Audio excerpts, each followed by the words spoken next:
Miscellaneous examples की चर्चा कर रहे हैं। इसमें आपका एग्जाम्पल नंबर 10 है। सारा पूरी चीज़ आप इसमें पढ़ चुके हैं, सारा ऑपरेशन करना जानते हैं, सिर्फ इम्प्लीमेंट करना है। यहाँ ये कह रहे हैं find the term independent of x.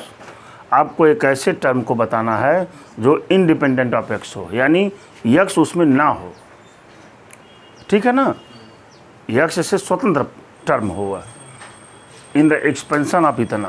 कौन सा है देखिए, टर्म क्या है भाई, 3/2 एक्स स्क्वायर माइनस 1/3x पर पावर 6, ये है ना। आप जानते हैं, लिख दीजिए वी नो दैट, हम जानते हैं कि TR+1 equal to NCR x raise power n minus r into y power r होता है ना, बराबर n की वैल्यू प्रांजल 6, CR पता नहीं, R पता नहीं है, x का मतलब हो जाएगा 3/2 एक्स स्क्वायर पर पावर 6 माइनस आर, ठीक है, इंटू -1/3x पर पावर r। ये तो आपका फार्मूला होता है। इसको थोड़ा सा सिंप्लीफाई कर लें, 6CR इंटू, देखिए अलग अलग लिख रहा हूँ, 3/2 पर पावर 6 माइनस आर, क्यों जी, और इधर हो जाएगा एक्स स्क्वायर पर पावर 6 माइनस आर। यहाँ पर ऐसे लिख दीजिए -1 पावर आर, इस माइनस वा को फिर आप लिख दीजिए 1/3 power r into 1/x power r. हो सकता है कि नहीं? मैंने सबको अलग अलग कर दिया। अब आइए ये देखिए, 6CR 3/2 पर power 6 minus r into x पर पावर 2 का मल्टीप्लाई हो जाएगा 12 माइनस 2r, होगा कि नहीं। यहाँ पर चलेंगे -1 पावर r और यहाँ पर 1/3 पावर r और यहाँ लिख देंगे x पावर -r। कोई प्रॉब्लम? नो प्रॉब्लम, बड़ी अच्छी बात। इक्वल टू देखिए 6CR यहाँ पर 3/2 पर पावर 6 माइनस आर, देखिए x raise power 12 minus 3r। कैसे? इस x पर इतना पावर है और यहाँ x पर इतना पावर है, तो आप -2r और -r करेंगे, क्या हो जाएगा, -3r। बड़ी अच्छी बात। यहाँ पे -1 power r into 1/3 power r। अब हमको चाहिए independent of x. Independent of x कब होगा? जब x का पावर 0 होगा।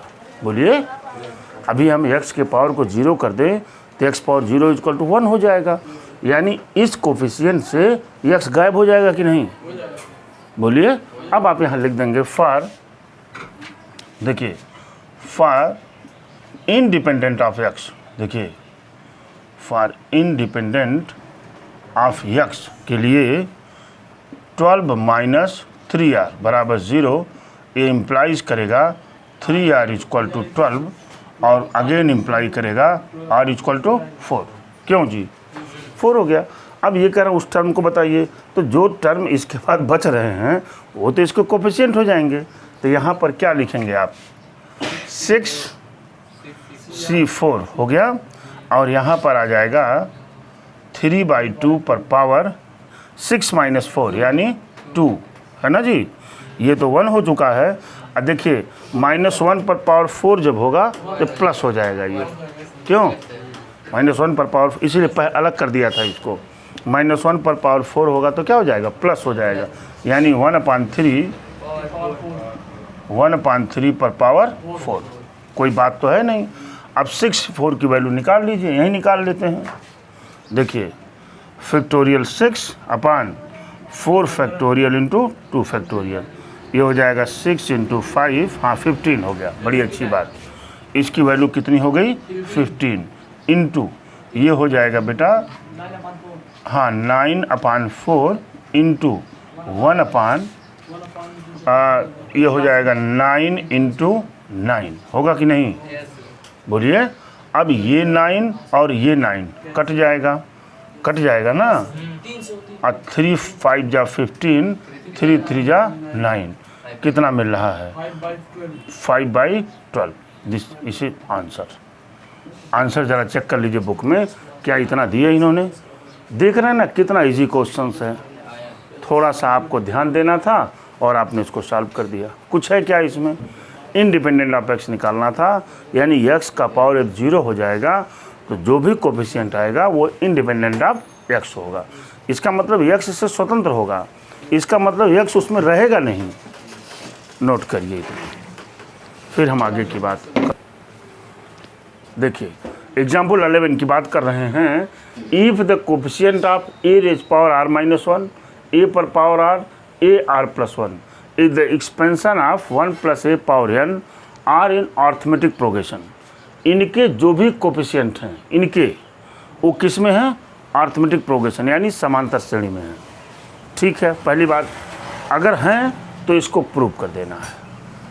आपको मैं थोड़ा सा बताता हूँ। देखिए, यदि if a b c 3 term है, अगर ये किस में हो, आर इन ए पी में हो, ए पी माने अर्थमेटिक प्रोग्रेशन, तो यहाँ से हम लिखते हैं 2b equal to A plus C. ये बीच वाला टर्म जो है ए प्लस सी के इक्वल होता है। बात समझ रहे हैं ना, हम आपको पढ़ाएंगे। और जब यह गुरुत्तर श्रेणी हो जाता है, जब ये जीपी में होता है, तो इसका स्क्वायर बी स्क्वायर बराबर ए सी हो जाता है। बाद में सिखाएंगे आपको जब हम अर्थमेटिक प्रोग्रेशन पे चलेंगे। आप इतना जान लीजिए कि यदि ए बी सी ए पी में होते हैं तो 2b equal to A plus C मिल जाता है ये। ठीक है, चलिए अब किसके एक्सपेंशन की बात कर रहे हैं Aditya? 1 plus a power N, 1 plus a power N. ये कह रहे हैं ए R minus 1। A R minus 1 कब आ सकता है? जब एन सी आर माइनस 1 नीचे होगा। आर माइनस 1 क्या होगा? नीचे होगा। तो देखिए, अगर मैं ये कहूँ कि टी है ना, टी क्या, टी आर आपको निकालना हो, टी आर निकालना है, टी आर को निकालना हो तो टी आर को क्या लिख सकते हैं? टी माइनस 1 प्लस 1 लिख सकते हैं कि नहीं? फार्मूला क्या होता है? T r plus 1। तो यहाँ आर की जगह पर क्या है? R minus 1। तो ये फार्मूला क्या हो जाएगा? यहाँ से लिखिएगा, एन पावर है ना, लिखेंगे n C R minus 1। Clear बात हो रही है ना? N C R minus 1। अच्छा, 1 पर पावर क्या आएगा? एन माइनस आर प्लस 1 आएगा ना। तो 1 का मतलब तो 1 ही है। तो यहाँ पर क्या बचेगा? Into a raise power r minus 1 आया कि नहीं आया? अच्छा, a raise power r minus 1 का कोफिशिएंट क्या है? एन सी आर माइनस 1 है कि नहीं है? अब आप यहीं लिख दीजिए। देखिए, एकदम ध्यान से लगाइए, बिल्कुल कोई प्रॉब्लम नहीं है। Coefficient of A R minus 1 बराबर क्या है? N C R minus 1। ठीक है, अब किसका कह रहे हैं? A power are. A power R तो आप जान ही रहे हैं कि अगर हम टी आर प्लस 1 की बात कर लें तो हो जाएगा n C r a raise power r. मिलेगा कि नहीं? तो यहाँ से मिलेगा क्या? कोफिशिएंट ऑफ क्या? ए रेज पावर आर बराबर क्या मिलेगा? एन सी आर। अब किसकी बात है? A r plus 1। A r plus 1 का मतलब हो जाएगा आर प्लस 1 प्लस 1, यानी आर प्लस 2 निकालेंगे हम। तो ये क्या मिलेगा भाई? एन सी आर प्लस 1 है ना, into a raise power r plus 1। क्यों जी? मिला ना। अब यहाँ क्या लिखेंगे आप? Coefficient of a raise power r plus 1 बराबर एन सी आर प्लस 1। ठीक है, ये सारे के सारे कोफिशिएंट तो आ चुके हैं। कौन कौन कोफिशिएंट हैं? देखिए, अकॉर्डिंग टू क्वेश्चंस लिख दीजिए। According to questions, according to questions की बात जब कर रहे हैं तो क्या है? N C R minus 1 comma दूसरा क्या है? N C r comma n C r plus 1 r in A P. यही तो बोल रहे हैं कि इसके कोफिशिएंट किस में हैं? ए पी में है। बात हमारी क्लियर हो रही है ना? ये जो बात कर रहे हैं ये आपकी क्लियर होनी शुरू हो गई। ए पी में है। AP में है तो बीच वाले का दोगुना इसके सम के इक्वल होता है, अभी मैंने बताया यहाँ। तो आप यहाँ क्या लिखेंगे, देखिए यहाँ लिखेंगे NCR-1 प्लस क्या भाई, NCR+1 बराबर क्या हो जाएगा, हाँ 2NCR। इतनी तक तो कोई प्रॉब्लम नहीं है आपको, क्या बोल रहे हैं, कोई प्रॉब्लम नहीं है। अब कह रहे हैं कि ऐसा है तो इसको प्रूव कर देना है आपको, ये वाला बता दीजिए। तो अब क्या करेंगे, हम इसको सिंप्लीफाई करेंगे। अब आप क्या करिए, इसको सिंप्लीफाई कर ही दीजिए आप, इसको क्या करिए, सिंप्लीफाई कर दीजिए आप। तो आइए इसको करते हैं हम लोग, क्या मिलेगा, फैक्टोरियल n अपान r-1 फैक्टोरियल इंटू क्या भाई, n-r+1 फैक्टोरियल प्लस यहाँ पे प्रांजल फैक्टोरियल n अपान r+1 factorial into n-r-1 factorial. हो गया कि नहीं। और यहाँ पर मिल जाएगा 2 इंटू n फैक्टोरियल अपान r factorial into n-r factorial. हो गया। देखिए n कैंसिल होगा कि नहीं, ठीक है। यहाँ बचा आपका 1 अपान, ध्यान दीजिएगा यहाँ r-1 यहाँ है, r+1 यहाँ है। देखिए अच्छा, देखिए यहाँ पर हमने r-1 एज इट इज रहने दिया ना आपको, हाँ रहने दिया। अच्छा, यहाँ से आप क्या किए, n-r+1 को बाहर किया। देखिए n-r+1 को बाहर किया, बचेगा क्या, n-r। अब n-r को ही बाहर कर लीजिए, n-r। तो अंदर क्या बचेगा, n-r-1 फैक्टोरियल। कोई प्रॉब्लम, कोई प्रॉब्लम, नो प्रॉब्लम। बात समझ पा रहे हैं ना। प्लस यहाँ आइए 1 अपान यहाँ क्या है, r+1 को जब आप बाहर लेंगे बेटा तो यहाँ फैक्टोरियल r बचेगा। फिर r को भी हम बाहर लेंगे तो यहाँ क्या बचेगा, r-1 फैक्टोरियल। कोई दिक्कत नहीं आपको। यहाँ पर आप लिखेंगे n-r-1 फैक्टोरियल। बात पकड़ में आई आपके, इक्वल टू, यहाँ देखिए 2 इंटू 1 अपान, ध्यान दीजिएगा r को निकाले हम यहाँ तो क्या बचेगा, r-1 फैक्टोरियल। और हमने अगर n-r को बाहर निकाला तो यहाँ क्या बचेगा, n-r-1 फैक्टोरियल। ठीक है। अब देखिए मैं काटने जा रहा हूँ, ये यहाँ तो r-1 फैक्टोरियल है ये, ठीक है जी। देखिए r-1 फैक्टोरियल, r-1 फैक्टोरियल है कि नहीं है। तो आपने क्या किया, यहाँ से ये और ये तो कैंसिल हो गया। फिर देखिए n-r-1 फैक्टोरियल, n-r-1 फैक्टोरियल, ये फैक्टोरियल, यानी ये और कौन सा, ये कैंसिल हुआ कि नहीं, बताइए हाँ या ना। कैंसिल हो गया। क्या बचेगा, 1 अपान यहाँ पर n-r+1, क्यों जी, और n-r हो गया। ठीक है, बड़ी अच्छी बात। प्लस यहाँ पर क्या बचेगा, 1 अपान r इंटू r+1, क्यों, this will be equal to, यहाँ क्या बचेगा, 2 अपान r और क्या, n-r। यही तो बचा आपका, बाकी तो कुछ बचने वाला है नहीं। अब आप क्या करिए, इसका एलसीएम चूज कर लीजिए। यहाँ एलसीएम क्या हो जाएगा, n-r+1 और क्या, n-r इंटू क्या, इंटू r+1 बराबर क्या, 2 अपान r n-r। हाँ ठीक है, कर दिया कि नहीं कर दिया, इसको कर दिया आपको। अच्छा, ये तो आपका क्या होगा, ये कट जाएगा, यहाँ तक बचेगा क्या, r+1 प्लस ये बचेगा n-r+1 और क्या, n-r बराबर इतना तो बचा हुआ है आपका। अच्छा अब देखिए आप यहीं से इस r को भी काट सकते हैं, इस r को भी काट सकते हैं, इस n माइनस आर को भी रिमूव कर सकते हैं, n माइनस आर को भी रिमूव कर सकते हैं। बराबर पर है ना दोनों, बराबर। अब आप क्या करेंगे, यहाँ करेंगे आर स्क्वायर प्लस आर, यहाँ हुआ कि नहीं, प्लस यहाँ पर जरा मल्टीप्लाई करिए, n square minus n are,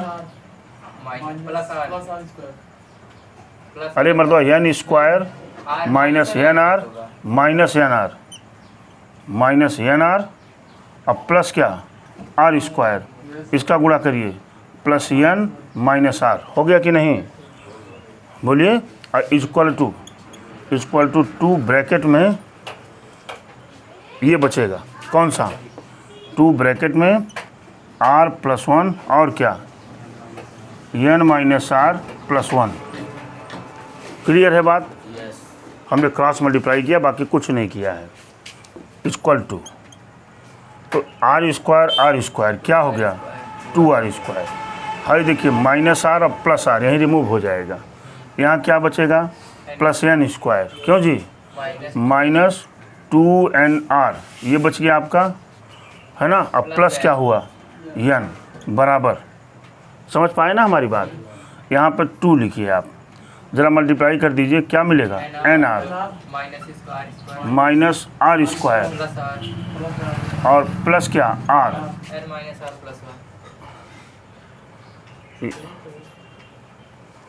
हाँ एक हो गया ना आर वाला, अब plus n minus r plus क्या, 1।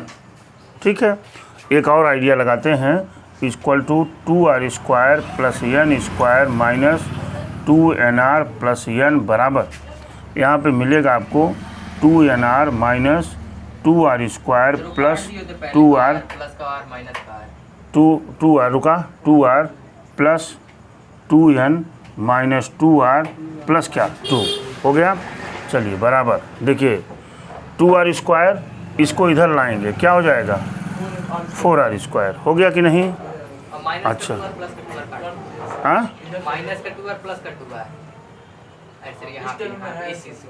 हाँ यहाँ पे देखिए माइनस 2r अब प्लस 2r, ये तो कट गया आपका। अच्छा यहाँ है माइनस 2nr और ये इधर आएगा तो माइनस 4nr, हो गया।